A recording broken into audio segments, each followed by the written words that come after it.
इस वक्त की पहली बड़ी खबर आपको दे दें, टीम इंडिया ने पहला डे नाइट टेस्ट मैच जीत लिया है। जी हां, टीम इंडिया ने अपना पहला डे नाइट टेस्ट मैच जीत लिया। बांग्लादेश को एक इनिंग और 46 रनों से शिकस्त दी। टेस्ट मैच में टीम इंडिया के तेज गेंदबाजों का देखने को मिला कमाल। टीम इंडिया ने पहली बार डे नाइट टेस्ट मैच खेला गुलाबी गेंद से।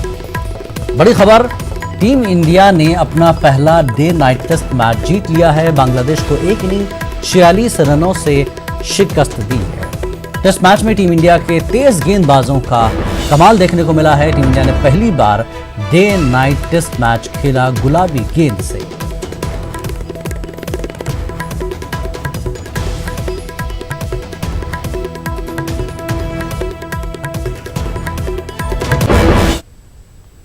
और भाई सीधे आपको लिए चलते हैं झारखंड के गढ़वा में।